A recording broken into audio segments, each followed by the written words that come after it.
बिस्मिल्लाहिर्रहमानिर्रहीम। अस्सलाम वालेकुम नाज़रीन, आप यूट्यूब चैनल देख रहे हैं। मैं इमरान खान हूँ। इमरान खान साहब ने जो हुकूमत को टाइम दिया है मुज़ाकरात के हवाले से, उसमें एक दिन गुजर गया है। देखें, जो इमरान खान साहब के दो मुतालबात हैं उसमें कोई लंबा चौड़ा टाइम तो चाहिए नहीं। यानी अगर हुकूमत ये चाहे और नीयत हो जाए तो ये दोनों मुतालबात फौरी तौर पर तस्लीम किए जा सकते हैं। ये दोनों मुतालबात बज़ाहिर बहुत जायज़ लगते हैं। यानी एक मुतालबा ये है कि जितने भी बेगुनाह कैदी या सियासी कैदी इस वक्त बंद हैं जेलों में, उन्हें रिहाई दी जाए, और ये हक होता है कैदियों का। पूरा निज़ाम जो है वो जोर डाल रहा है, पूरा निज़ाम जो है वो कोशिश कर रहा है कि मैक्सिमम लोग पाकिस्तान तहरीके इंसाफ के उन्हें जेलों के अंदर रखा जा सके। तो एक तो इमरान खान साहब का ये मुतालबा है। दूसरा ये है कि 9 मई और 26 नवंबर ये दो ऐसे दिन हैं जिस दिन पाकिस्तान के अंदर बहुत खराबी हुई है। 9 मई 2023 और 26 नवंबर 2024।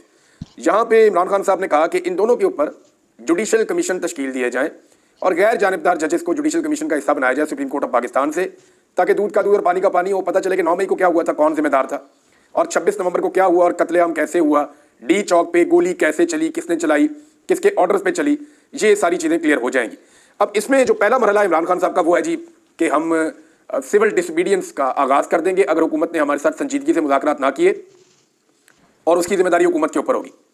अब जो इमरान खान साहब ने पहले मरहले में सिविल नाफरमानी की तहरीक का आगाज़ करने का फैसला किया है, वो ओवरसीज़ पाकिस्तानियों से वो पहली दरख्वास्त करेंगे। ओवरसीज़ पाकिस्तानियों की बड़ी तादाद इमरान खान साहब के साथ खड़ी है। यही एक वजह है कि पाकिस्तान में ओवरसीज़ पाकिस्तानियों को वोट डालने का हक नहीं मिलता। दुनिया के बहुत सारे मुल्कों में उनके ओवरसीज़ जो है उनको हक मिलता है कि वो अपने मुल्क के अहम तरीन फैसले में अपना रोल प्ले करें, वो बताएं कि वो किसकी हुकूमत देखना चाहते हैं और किसकी नहीं। तरक्की याफ्ता ममालिक में ये होता है, लेकिन पाकिस्तान में ओवरसीज़ पाकिस्तानियों को ये हक नहीं दिया जा रहा। हालांकि ओवरसीज़ पाकिस्तानी जो पैसा पाकिस्तान में भेजते हैं उसी पैसे को आप फॉरेन रेमिटेंस कहते हैं या आप तरसीलात ज़र कहते हैं। जो पैसा ओवरसीज़ पाकिस्तानी बाहर मुल्कों में कमाते हैं, अपने खानदान वालों को पाकिस्तान में भेजते हैं, तो वो सारा पैसा तो एकदम खर्च नहीं हो जाता, लेकिन वो पैसा बाहर के मुल्कों से पाकिस्तान में आता है। अगर वो उनकी फैमिली अपने पास रखें या बैंकों में जमा रखें या उसको खर्च भी करें, तो वो पाकिस्तान के अंदर दौलत में इजाफा होता है। वो पैसा यहाँ पे खर्च होता है, मार्केट के अंदर सर्कुलेट होता है, जिससे टैक्स इकट्ठा होता है और हुकूमत पाकिस्तान को टैक्स भी मिलता है, और पाकिस्तान के अंदर जो पैसा है वो बढ़ता भी है। ओवरऑल जो पाकिस्तान के अंदर पैसा है उसकी मिकदार बढ़ जाती है जब ओवरसीज़ पाकिस्तानी बाहर से पैसा इंजेक्ट करते हैं पाकिस्तान में। ये कितना पैसा भेजते हैं इसके ऊपर एक डाटा मैं आपके सामने रखता हूँ, और हुकूमत का उसके ऊपर कितना इन्हिसार है मैं आपको ये बता देता हूँ कि पाकिस्तान के अंदर यानी पाकिस्तान जैसा मुल्क जो है इसका सबसे ज़्यादा इन्हिसार ज़राअत और उसके बाद इंडस्ट्री के ऊपर होना चाहिए, एक्सपोर्ट्स के ऊपर होना चाहिए, और रेमिटेंसेस तो बहुत छोटा उसका हिस्सा होना चाहिए। लेकिन आपको हैरत हो जाएगी कि पाकिस्तान में एक्सपोर्ट्स इतनी नहीं है जितनी रेमिटेंसेस हैं। यानी पाकिस्तान में बहुत सारी फैसिलिटीज़ दी जाती हैं, एक्सपोर्ट इंडस्ट्री को बहुत ज़्यादा उनको उठाया जाता है, उनको फैसिलिटेट किया जाता है, उनको फ़ायदे दिए जाते हैं, उनके लिए पॉलिसीज़ लाई जाती हैं ताकि ज़्यादा से ज़्यादा एक्सपोर्ट्स हो और बाहर से पैसा पाकिस्तान में आए। लेकिन हो ये रहा है कि जो ओवरसीज़ पाकिस्तानी है वो एक्सपोर्ट्स से ज़्यादा पैसा पाकिस्तान में भेज रहे हैं, हालांकि उनको किसी किस्म की फैसिलिटी भी नहीं दी जा रही। एयरपोर्ट्स के ऊपर उनके ऊपर नायत अजीबोगरीब सलूक किया जाता है, सिर्फ इख्तलाफ राय के ऊपर उन्हें रुसवा किया जाता है एयरपोर्टों पर, उनके रिश्तेदारों को पाकिस्तान में उठा लिया जाता है। अभी चंद नौजवान है वो सिर्फ अपनी राय दे रहे हैं, किसी के बाप को उठा लिया, किसी के भाई को उठा लिया, और लगातार ये सिलसिला जारी है। कोई एक दो नहीं, मैं आपको दर्जनों मिसालें दे सकता हूं जहां पे ओवरसीज़ पाकिस्तानी जो पाकिस्तान से बाहर रहते हैं वो इमरान खान के मौक़िफ़ को सपोर्ट करते हैं, तो उनकी सपोर्ट को रोकने के लिए पाकिस्तान में इदारे उनके रिश्तेदारों को अगवा कर लेते हैं, जबरी तौर पे अगवा करते हैं, उनको ऊपर टॉर्चर करते हैं, फिर उनको वो सुनवाते हैं और उन्हें ये कहते हैं कि तुम अपना मौक़िफ़ बदल दो। बहुत सारे ओवरसीज़ पाकिस्तानियों के साथ इसी किस्म का घिनौना खेल खेला गया है, और ये रिकॉर्ड का हिस्सा है, कोई छुपी और ढकी हुई चीज़ तो है नहीं। अब इमरान खान साहब ने सबसे पहले रेमिटेंसेस की बात की है, हुकूमत का इसके ऊपर कितना इन्हिसार है। मैं पहले एक डाटा आपके सामने रख देता हूँ। सन 2000 में पाकिस्तान को जो ओवरसीज़ पाकिस्तानी पैसा भेजते थे, सन 2000 की बात है, परवेज़ मुशर्रफ के दौर की, वो लगभग $1 अरब से थोड़ा ज़्यादा था, $1 अरब। फिर यह आहिस्ता आहिस्ता बढ़ता गया। जब परवेज़ मुशर्रफ का दौर खत्म हुआ तो उस वक्त ये हो चुका था $7 अरब से ज़्यादा, यानी 2008 में $7 अरब से कुछ ज़्यादा हो चुका था। फिर पीपल्स पार्टी के दौर में भी ये कुछ ना कुछ बढ़ता रहा, और 2013 में ये अमाउंट पहुँच गई थी लगभग $15 अरब तक। $15 अरब तक की अमाउंट ओवरसीज़ पाकिस्तानी पाकिस्तान भिजवा रहे थे। अब ये एक बहुत बड़ी अमाउंट है, बहुत बड़ा पैसा है, और पाकिस्तान का इन्हिसार ओवरसीज़ पाकिस्तानियों के इन पैसों पे बढ़ता गया। नवाज शरीफ के दौर के अंदर इसके अंदर कोई खातिर खा इजाफा नहीं हुआ, और अगर आप 2017 तक का डाटा देखें, जब तक नवाज शरीफ साहब इक़्तिदार में रहे, तो इसके अंदर जो है वो 19.85 अरब तक ये अमाउंट पहुँच गई। यानी 19.85 अरब तक नवाज शरीफ साहब के दौर में ये अमाउंट पहुँची। उसके बाद इमरान खान साहब का दौर आया, और ये बढ़ते बढ़ते इमरान खान साहब के दौर का जो पीक था वो 2021 था। 2022 में फिर उनकी हुकूमत गिरा दी गई थी। 2021 में ये रेमिटेंसेस बढ़ते बढ़ते 31.3 अरब तक पहुंच गई, और ये लगातार बढ़ती चली जा रही थी। तो इमरान खान साहब के दौर में ओवरसीज़ पाकिस्तानियों ने पाकिस्तान पे एतबार किया, पाकिस्तान की गवर्नमेंट पे ट्रस्ट किया, और उन्होंने बहुत बड़ी मिकदार में अपनी रेमिटेंसेस या अपना पैसा पाकिस्तान में भिजवाया, और पाकिस्तान में इन्वेस्ट भी किया, अपनी फैमिलीज को भी भेजा, और दिल खोल कर पैसा पाकिस्तान में भेजा। उन्हें पाकिस्तान के ऊपर और पाकिस्तान की पॉलिसीज़ के ऊपर ट्रस्ट था। लेकिन जैसे ही शहबाज शरीफ साहब की सरकार बनाई गई, इमरान खान साहब का रजीम चेंज करके तो फिर एकदम इसके अंदर डिक्लाइन आना शुरू हो गया, और अब डिक्लाइन आते आते ये वापस 2023 का जो डाटा है उसमें 26.5 अरब डॉलर तक पहुंच गया है। यानी इमरान खान इसे 31.5 अरब डॉलर तक ले गए थे, ये अब 25.5 अरब डॉलर तक, 26.5 अरब डॉलर तक पहुंच गया है। यानी 5 अरब डॉलर की कमी हो गई है। ये खासा डिप है जो पाकिस्तान को लगा है PMLN के दौरे हुकूमत में। अब इन रेमिटेंसेस के ऊपर ही सबका इन्हिसार है। आर्मी चीफ ने भी थोड़े दिन पहले कहा कि ओवरसीज पाकिस्तानी पाकिस्तान को उठा सकते हैं, वो पैसा भेजें। अब इमरान खान साहब मांग रहे हैं इंसाफ। एहतजाज के रस्ते उनके ऊपर बंद कर दिए गए, जब वो निकलते हैं एहतजाज करते हैं उनके ऊपर गोलियां चलाई जाती हैं। अब उनके लोग शहीद हो रहे हैं और वो मजीद लोगों को मरवाना नहीं चाहते। तो यहाँ उन्होंने एक नई हिकमत अमली दी। उन्होंने कहा हम पुरअमन एहतजाज करेंगे, नॉन वायलेंट होगा, लेकिन हुकूमत को मुतासर करेगा। हुकूमत को वहां मारने का फैसला किया जहां हुकूमत को इंपैक्ट आता है। अब सवाल यह है कि क्या ओवरसीज पाकिस्तानी इमरान खान साहब को अगर कॉल देना पड़ गई, अगर हुकूमत ने इमरान खान साहब के साथ मुज़ाकरात में कामयाबी हासिल ना की और वहां पे बदनीयती दिखाई और इमरान खान साहब ने कॉल दे दी कि ठीक है जी, हम ओवरसीज पाकिस्तानियों को अब कह रहे हैं कि जो बाहर से आप पैसा भेजते हैं वो पैसा भेजना कम कर दें। खत्म तो नहीं कर सकते, लेकिन कम कर सकते हैं। जो जरूरत का पैसा उतना भेजें और बाकी ना भेजें। तो क्या ओवरसीज पाकिस्तानी इस कॉल के ऊपर कहेंगे कि ठीक है जनाब, हम नहीं भेज रहे पैसा? ये एक बहुत बड़ा सवाल है। देखिए, 1 करोड़ से ज्यादा ओवरसीज पाकिस्तानी है। इनकी बड़ी तादाद गल्फ ममालिक में रहती है, यानी अरब ममालिक में, सऊदी अरब में, UAE में, कुवैत में, ओमान में, कतर में, इन मुल्कों में रहती है। और यूरोप में और बरतानिया में और अमेरिका में बहुत बड़ी तादाद में ओवरसीज पाकिस्तानी रहते हैं। यानी अगर आप 2 हिस्सों में डिवाइड करें तो आधे ओवरसीज पाकिस्तानी मगरबी ममालिक में रहते हैं और आधे जो है वो ये गल्फ कंट्रीज के अंदर रहते हैं। अब ये ओवरसीज पाकिस्तानी क्या पैसा भेजना कम करेंगे? ये एक बहुत बड़ा सवाल है। इमरान खान साहब को अब तक ओवरसीज पाकिस्तानियों ने कभी भी मायूस नहीं किया है। अब हुकूमत क्या इस नैच पे इस मामले को ले जाएगी? पहले तो ओवरसीज पाकिस्तानियों को कहेंगे, फिर इमरान खान साहब पाकिस्तानियों को कहेंगे कि फला चीजें आप बंद कर दें। और अगर इस तरह मरहलावार ये चीजें चलती रहीं तो हुकूमत के ऊपर लगातार दबाव बढ़ता चला जाएगा।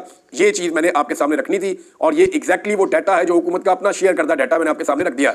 हुकूमत बार बार कहती है हमने महंगाई कम कर दी, महंगाई कम कर दी, और उसके अंदर जो एक ही चीज पेश करते हैं वो स्टॉक एक्सचेंज। स्टॉक एक्सचेंज जो है वो एक तरह का सट्टा है।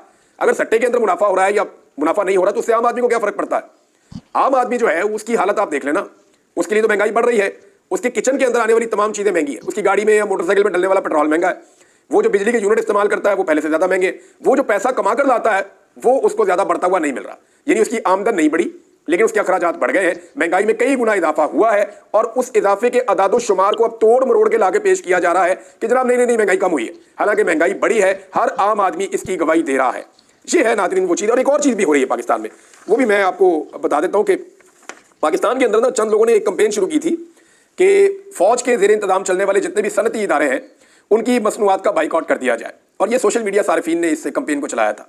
अच्छा, मुझे शुरू में लग रहा था कि ये गैर संजीदा चीज़ होगी, थोड़ा सा चलेगी और बंद हो जाएगी, लेकिन अब जिस तरह का रद्देअमल दूसरी तरफ से आ रहा है उस रद्देअमल को देखते हुए अंदाजा हो रहा है कि ये कंपेन शायद काम कर रही है।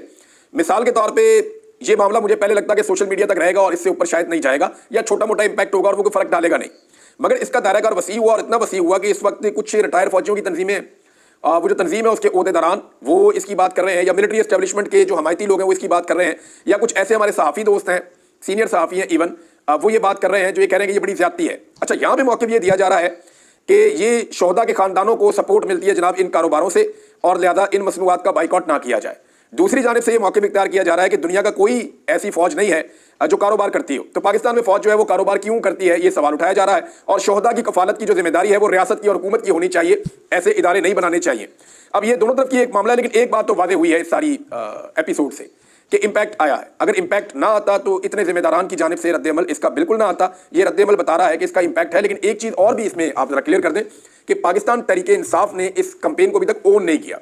पाकिस्तान तहरीक इंसाफ की क़यादत ने या उसके लीडर्स ने अभी तक इस कंपेन को ओन नहीं किया। मे भी किसी वक्त ये इन्फॉर्मेशन इमरान खान साहब तक पहुंचे तो वो इसके ऊपर रद्देअमल दें। हो सकता है वो ये कहेंगे बाइकआउट ना करें, हो सकता है वो ये कहेंगे इस बाइकआउट को बढ़ाएं, लेकिन ये अपना इम्पैक्ट रखती है ये चीज़ और इसको आप डिनाई नहीं कर सकते। बुशरा बीबी का एक स्टेटमेंट आया नाज़रीन, और ये इंपॉर्टेंट स्टेटमेंट है मौजूदा सिनेरियो में। बुशरा बीबी ने कहा कि मुझे डी चौक पर कारकुनों के साथ अकेला छोड़कर तमाम सरकर्दा रहनुमा फरार हो गए थे, उनके खिलाफ कार्रवाई होगी। मैं भागने वाली नहीं थी, मेरी गाड़ी पर सीधी फायरिंग की गई। ये बड़ा सीरियस एलिगेशन है।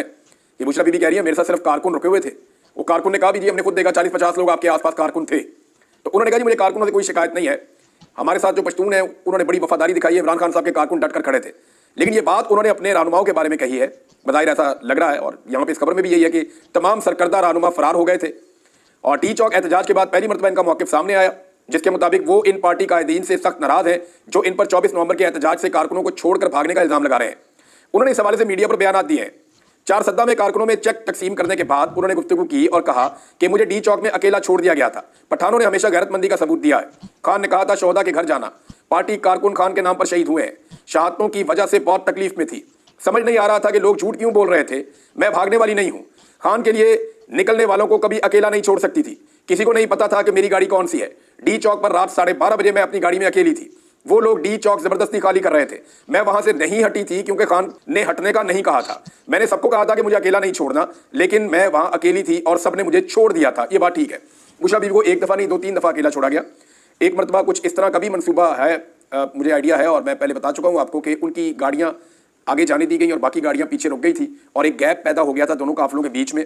वहाँ एक इरादा था रियासत का कि वहाँ बुशरा बीबी को उठा लिया जाए, उन्हें गिरफ्तार कर दिया जाए। लेकिन दूसरी जानिब से रावलपिंडी और इस्लामाबाद से बहुत बड़ी तादाद में कारकुन निकले पाकिस्तान तहरीक इंसाफ के, जिनमें खास तौर पर शहरियार रियाज साहब थे, आमिर मुगल साहब थे, अलीमा खान साहबा थी, अहमद फरहाद साहब थे और बहुत सारे और लोग थे। ये वो मेन लोग हैं जो वहाँ पे थे, समाविया ताहिर साहब वगैरह।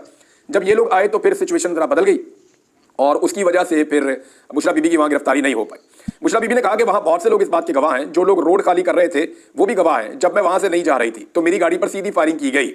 बुशरा बीबी ने कहा कि पार्टी के तमाम सरकर्दा रहनुमा डी चौक इस्लामाबाद से गायब थे और इन्हें कारकुनों के साथ अकेला छोड़ा गया और अब वो मीडिया पर बयानात भी दे रहे हैं। मैं ऐसे पार्टी रहनुमाओं के खिलाफ सख्त कार्रवाई के हक में हूँ और वक्त आने पर ऐसे तमाम रहनुमाओं के खिलाफ कार्रवाई भी की जाएगी।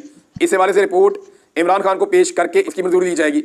बुशरा बीबी ने तमाम पार्टी कायदीन को कहा था कि 24 नवंबर को एहतजाज के दौरान हर सूरत डी चौक पहुंचे और वहां पर ही एहतजाज किया जाएगा। कोई पार्टी रहनुमा गिरफ्तार ना होने पाए और कोई भी फोटो सेशन के बाद गायब ना हो।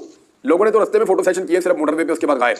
बहुत सारे मैंने ऐसे बंदे देखे एमएनए और पाकिस्तान तहरीक इंसाफ के लोग रोजाना फोन करके बताते हैं कि हमारा फलां रहनुमा जो है रस्ते में उसने अपने नारे लगवाए, अपनी फुटेज बनाई, उसके बाद हमें वो नजर नहीं आ रहा था वो कहाँ गया। तो बहुत सारे ऐसे लोग हैं जो दिखाई ही नहीं दे रहे थे। कारकुनों के साथ बीबी को अकेला छोड़ दिया गया, ये उन्होंने शिकवा किया। तो जनाब ये बुशरा बीबी का स्टेटमेंट था। अब मरियम नवाज भी शहबाज शरीफ के साथ बैकफुट पे चली गई हैं। मैं आपको बता देता हूं कि एक्चुअली शहबाज शरीफ ने पहले ये कहा था कि जो भी हुआ डी चौक पे, इस पे उन्होंने आर्मी चीफ का शुक्रिया अदा किया था। अब वक्तन फवक्तन हुकूमत के ऐसे बयान आते हैं जिसमें वो ये साबित करना चाहते हैं कि डी चौक पे जो कुछ हुआ वो एस्टेब्लिशमेंट ने हुकूमत के साथ मिलकर किया और एस्टेब्लिशमेंट रिस्पॉन्सिबल है उसके लिए। वजह यह है कि एस्टेब्लिशमेंट के खिलाफ पाकिस्तान में मुकदमात नहीं होते, उनके खिलाफ कार्रवाइयां नहीं होती, उनके खिलाफ कानून में केस आगे नहीं चलते, तो शहबाज शरीफ वगैरह को लगता है कि ये हमें प्रोटेक्शन मिल जाएगी। लेकिन इमरान खान साहब ने शहबाज शरीफ और मोहसिन नकवी पे मुकदमा दर्ज करवाने का फैसला किया है, जो एक मुख्तलिफ और मुनफरिद फैसला है। इस फैसले के नतीजे में दबाव बढ़ेगा। मरियम नवाज ने फौरी तौर पर स्टेटमेंट दिया, मैंने तो पंजाब पुलिस को कहा था गोली नहीं चलानी। मैंने तो मना किया होता पंजाब पुलिस को, यानी वो अपने आप को बचा रही है कि हमने गोली नहीं चलाई, मैंने जो यहाँ से पुलिस भेजी थी उसने किसी किस्म की कोई कार्रवाई नहीं की, वो अपने आप को बचा रही है। तो सारे के सारे लोग जो हैं वो इस कत्लेआम से अपने आप को दूर रखना चाहते हैं, अपने आप को बचाना चाहते हैं। लेकिन इमरान खान साहब के मुतालबात को अभी तक संजीदा नहीं लिया जा रहा। अगर मुतालबात को संजीदा ना लिया गया और ये अगली तारीख शुरू हो गई तो पाकिस्तान में एक नई सिचुएशन जन्म ले लेगी। हुकूमत यही दावे कर सकती है ना, हुकूमत ये कह सकती है कि इमरान खान साहब की कॉल के ऊपर कोई भी बात नहीं सुन रहा, तो वो तो डाटा आ जाएगा, पता चल जाएगा। जब फॉरेन रेमिटेंसेस जो है वो हर महीने का एक डाटा आता है, जब वो कम होगी तो पता चल जाएगा कि इमरान खान साहब की कॉल के ऊपर ओवरसीज पाकिस्तानियों ने लब्बैक कहा है या नहीं कहा है, ये पता चल जाएगा। और एक आधा महीना आप चीज़ों को मैनेज कर सकते हैं, बाहर से आप बल्क में पैसा मंगवा सकते हैं, कुछ कर सकते हैं, लेकिन आप ज़्यादा देर तक कर नहीं पाएंगे। ये बहुत बड़ी अमाउंट होती है जो ओवरसीज पाकिस्तानी भेजते हैं। ये लगभग 2 से 3 अरब डॉलर के दरमियान होता है जो हर महीने की ट्रांजैक्शन होती है। अब इतना पैसा तो हुकूमत अपनी जेब से डाल के बाहर से यहाँ नहीं ला सकती, लिहाजा 1-2 महीनों के अंदर सारी चीज़ें क्लियर हो जाएंगी। नाज़रीन एक और खबर है, वो ये है कि डोनाल्ड ट्रंप के साथ मुलाकात की है पाकिस्तान तहरीक इंसाफ के चंद लोगों ने वहाँ अमेरिका में, और उनमें सज्जाद बरकी साहब का भी नाम आ रहा है। कुछ और लोग भी ये बता रहे हैं कि उनके पास खबर है, और खबर ये है कि डोनाल्ड ट्रंप अभी तक इस बात के ऊपर आमादा है कि इमरान खान साहब के साथ जो हो रहा है वो ज्यादती हो रही है और आने वाले दिनों में शायद वो इसके लिए आवाज़ भी उठाएंगे। इसहाक डार ने बड़ी कोशिश की है, कोई 9-10 के करीब सफ़ीरों से उन्होंने मुलाकात की, गैर मुल्की सफ़ीरों से, क्योंकि इस्लामाबाद में जो एक बर्बरियत हुई है और जो डी चौक का सानहा हुआ है, उस सानहे को लेकर जो है वो हुकूमत बहुत परेशान है, एस्टेब्लिशमेंट भी बहुत परेशान है। इसीलिए जो है वो लाशें ढूंढने वाले सहाफ़ी जो है उनको अगवा भी किया गया, उनको परेशान भी किया गया। अब जो सहाफ़ी वापस तो आ गए, देखिए मुतीउल्लाह जान वापस आए हैं, हमारे शाकिर एवान साहब वापस आए हैं, लेकिन आप ये देखें कि जिस पॉलिटिकल पार्टी की लाशें ढूंढने के लिए, इंसाफ के लिए ये सहाफ़ी कोशिश कर रहे थे, उस पॉलिटिकल पार्टी ने उनको पूछा भी नहीं। ये अफसोस की बात है ना, यानी मुतीउल्लाह जान कोई अपने लिए तो नहीं लड़ रहा था, वो तो पाकिस्तान के लिए लड़ रहा था, इंसाफ और कानून के लिए लड़ रहा था। तो जिस पॉलिटिकल पार्टी के साथ ये जुल्म और ज्यादती हुई थी, उन्हें जाके उसके साथ इज़हार यकजहती के लिए खड़े होना चाहिए था। नहीं भी होंगे तो कोई फर्क नहीं पड़ेगा, मुतीउल्लाह जान जो कर रहा था वो करता रहेगा, शाकिर एवान जो कर रहा था वो करता रहेगा। लेकिन पाकिस्तान तहरीक इंसाफ के अंदर ये उनके अंदर इस बात का इदराक उन्हें होना चाहिए था कि जो आदमी हक और सच के साथ खड़ा हो और जो आदमी सही को सही कहे, और मुश्किल वक्त में जब आपके साथ आपके अपने खड़े नहीं हो रहे और वो खड़ा हो जाए, تو پھر اس کی آنر کرنی چاہیے, اس کی قربانی پہ جا کے اس کو ملاقات کرنی چاہیے, اس کی ڈھارس بندانی چاہیے.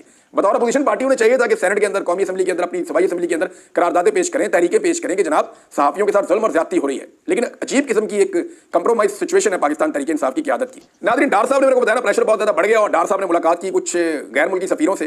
ان سفیروں سے جب کچھ صحافیوں نے رابطہ کیا, نصرت جاوید صاحب بھی ان میں سے ایک ہیں, تو یہ صحافی اب یہ کلیم کر رہے ہیں کہ سفیروں نے بتایا کہ جو کچھ بھی اسحاق ڈار نے ہمیں بتایا اس کے اوپر ہمیں بالکل یقین نہیں آیا. اس کی وجہ یہ ہے کہ گراؤنڈ ریئلٹیز کچھ اور ہیں, انٹرنیشنل میڈیا کچھ اور رپورٹ کر رہا ہے, لوکل میڈیا کچھ اور بتا رہا ہے. آپ میڈیا کے اوپر چیزیں چلا نہیں پا رہے بے شک, لیکن ڈار صاحب نے جو کہانی سنائی وہ سمجھ میں آنے والی نہیں تھی. جیسے گنڈا پور صاحب نے کہانی سنائی, کئی وہ انہوں نے پہاڑ کراس کر دیا اور بہت سارے ضلع کراس کر دیے, تو اسی طرح یہ جو ڈار صاحب کی کہانی ہے یہ بھی لوگوں کو سمجھ نہیں آئی. ہاں ایک چیز ہے میڈیا کے حوالے سے میں آپ کو کہوں گا, رؤف کلاسرا صاحب نے, ایک سینئر جرنلسٹ ہیں, انہوں نے کلیم کیا کہ پاکستان کا میڈیا بالکل آزاد ہے اور جسے چاہے پاکستان کا میڈیا بلا سکتا ہے. تو دیکھیں رؤف کلاسرا صاحب کو میں صرف یہ گزارش کروں گا کہ ان کو خود کتنی دفعہ نوکری سے نکالا گیا وہ خود اچھی طرح جانتے ہیں, اور وہ یہ کہہ رہے ہیں کہ کسی کو بھی بلایا جا سکتا ہے پروگرام کے اندر, تو مجھے بلا لیں پروگرام میں اور میرے سے پوچھ لیں کہ کیا ہوا, کیسے ہوا اور میں کیا جانتا ہوں. تو مجھے پروگرام میں بلانے کی اس وقت کوئی بھی ٹی وی چینل ضرورت نہیں کر سکتا. عمران خان کا نام نہیں چلا سکتے, عمران خان کی تصویریں نہیں دکھا سکتے, عمران خان صاحب کے پیغامات نہیں سنوا سکتے, ڈی چوک میں کیا ہوا یہ نہیں بتا سکتے, لاپتہ افراد کے حوالے سے کھل کر بات نہیں کر سکتے. تو پاکستان کا میڈیا آزاد نہیں ہے. پاکستان کا میڈیا جو ہے وہ پوری طرح سے جکڑا ہوا ہے اور پوری طرح سے کنٹرولڈ میڈیا ہے. اور یہ کہنا کہ میڈیا آزاد ہے, کسی کو بھی بلایا جا سکتا ہے, تو میں پھر چیلنج کر رہا ہوں پاکستان کے میڈیا کو کہ کوئی بھی مجھے بلا کر میرا انٹرویو کر کے یہ ثابت کرے کہ پاکستان کا میڈیا آزاد ہے.